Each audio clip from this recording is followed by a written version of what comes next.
Welcome. मैं हूं ज्योति। आप देख रहे हैं चुनावी समर, जहां पर एक और ताज़ा अपडेट के साथ हम हाजिर हैं। किसानों के आगे आखिरकार झुक ही गए मोदी। किसानों के आगे निकली मोदी सरकार की अकड़। जैसे कि हम जानते हैं कि मोदी सरकार ने किसानों के लिए ऐसे कानून बनाए थे जो किसानों को मंजूर नहीं थे, क्योंकि इसकी वजह से किसान पूंजीपतियों का गुलाम बनकर रह जाते। इसके कारण देश में किसानों का महाप्रदर्शन देखने को मिला। ऐसे में अब सरकार ने किसानों की कुछ मांगों को एक्सेप्ट कर लिया है। आपको बता दें कि कृषि कानून के मुद्दे पर सरकार और किसान संगठनों के बीच कुछ बैठक से अच्छी खबर आई है। दरअसल किसानों के 4 प्रस्ताव में से 2 पर सहमति बन गई है। इसी कड़ी में 7वें दौर की बैठक के बाद कृषि मंत्री यानी कि नरेंद्र तोमर ने ये कहा है कि पर्यावरण अध्यादेश पर रजामंदी हो गई है। ऐसे में अब पराली जलाना जुर्म नहीं है। साथ ही बिजली बिल का मसला भी सुलझ गया है। उन्होंने कहा कि जिन 2 मुद्दों पर रजामंदी नहीं हुई है तो वो तीनों कृषि कानूनों की वापसी और एमएसपी है।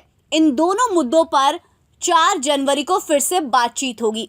ऐसे में किसानों ने तब तक आंदोलन को जारी रखने का ऐलान किया है। नरेंद्र सिंह तोमर ने यह भी कहा है कि पहले की तरह इस बार भी बातचीत का वातावरण अच्छा रहा। बैठक में लगभग 50% मसलों पर सहमति बन गई है। नरेंद्र सिंह तोमर ने यह भी कहा कि किसानों ने 4 प्रस्ताव रखे थे, जिसमें से 2 पर सहमति बन गई है और एमएसपी पर कानून को लेकर चर्चा जारी है। उन्होंने ये भी कहा कि एमएसपी जारी रहेगी और एमएसपी पर लिखित आश्वासन देने के लिए तैयार है। कृषि मंत्री ने यह भी कहा कि किसानों के लिए सम्मान और संवेदना है और आशा है कि किसान और सरकार में सहमति बनेगी। बैठक के बाद किसानों ने यह कहा कि सरकार ने हमारी 2 मांगों को मान लिया है। अब 4 जनवरी को अगली वार्ता होगी और तब तक शांतिपूर्ण ढंग से किसानों का प्रदर्शन जारी रहेगा। इस तरह 2 मुद्दों पर किसानों को बड़ी सफलता मिलती हुई नजर आ रही है और ऐसा महसूस हो रहा है कि जैसे सरकार ने शायद ये एहसास हो चुका है कि अब उन्हें किसानों से जीतना उनके वश में नहीं है।